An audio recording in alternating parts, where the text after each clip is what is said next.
국정원 심리전단이 트위터상에서 선거와 정치에 개입하는 글을 대대적으로 올린 사실은 뉴스타파가 여러 차례 보도해드렸는데요. 뉴스타파의 보도를 바탕으로 이 문제를 수사해오던 검찰이 드디어 국정원 직원 3명을 긴급 체포해 조사하고 이를 바탕으로 트위터 여론 개입 혐의를 적용해서 원세훈 전 원장을 추가 기소했습니다.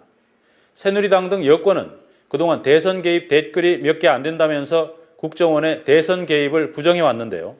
트위터상의 광범위한 대선 개입이 검찰에 의해 기소됨으로써 그런 주장을 계속하기 어렵게 됐습니다.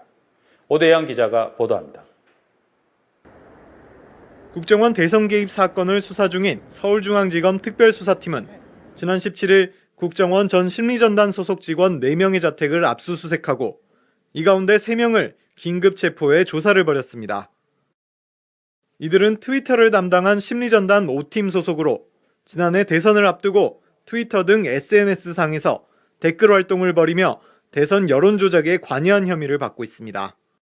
검찰은 트위터 여론 개입 혐의를 추가해 원세훈 전 국정원장에 대한 공소장 변경을 재판부에 신청했습니다.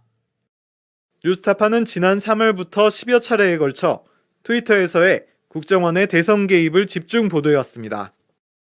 이미 증거가 사라진 일반 웹사이트와 달리 트위터의 경우 빅데이터 업체를 통해 트윗을 확보할 수 있고 트위터 본사를 통하면 신원을 확인하는 것도 가능하다는 점을 수차례에 걸쳐 강조했습니다. 또 660여 개 계정이 10개의 그룹으로 조직적으로 활동했으며 이들이 퍼뜨린 트윗 28만 건 가운데 15%인 약 4만여 건이 대선 관련 트윗이라는 것도 확인해 보도했습니다. 뿐만 아니라 누들누들과 태산포 같은 핵심 계정은 국정원 직원일 가능성이 높으며 실제로 핵심 계정 누들누들의 사용자가 심리전단 소속 43살 이모 씨라는 사실도 밝혀냈습니다. 지난 5월 빅데이터 업체 압수수색을 시작으로 미국과의 사복 봉조까지 검찰 수사는 뉴스타파가 보도했던 궤적에 따라 이루어져 왔으며 마침내 국정원 심리전단 직원들에 대한 혐의 사실을 확인하는 단계에 돌입한 겁니다.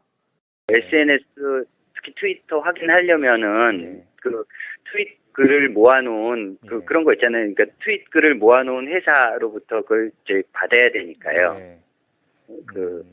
지금 들어가봐야 자기 트윗 글은 다 삭제해버리면 지금은 확인이 안 되는 건데 그 대선 직전에 그 트윗 글을 모아놓은 업체로부터 일단 그걸 받아야 되는 거고.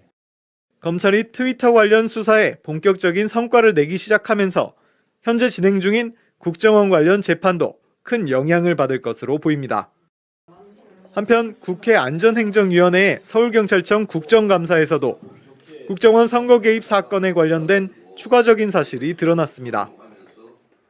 진선미 민주당 의원은 경찰이 대선을 앞두고 국정원 대선 개입 사건과 관련된 중간 수사 결과를 발표하기 직전에 국정원 직원이 고맙다는 내용의 문자 메시지를 서울경찰청 수사 책임자들에게 보낸 사실을 공개했습니다.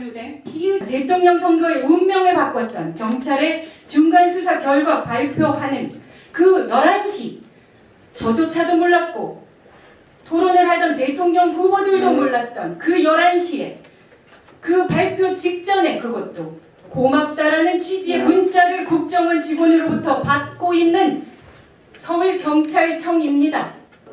이 문자를 받은 사람은 최현락 당시 서울경찰청 수사부장과 이병하 당시 서울경찰청 수사과장. 따라서 이 문자는 경찰의 국정원 사건 수사와 관련해 모종의 청탁이 있었고 국정원의 요구가 수용됐다는 것을 입증하는 것이라는 게 진 의원의 주장입니다. 속속 드러나고 있는 국정원 선거 개입 사건의 진실. 하지만 누구의 지시로 이 국기문란의 범죄가 저질러졌는지 얼마나 더 많은 불법 행위가 은폐됐는지는 여전히 밝혀지지 않고 있습니다. 실체적 진실에 다가서기 위한 수사당국의 노력이 계속돼야 할 겁니다. 뉴스타파 오대양입니다.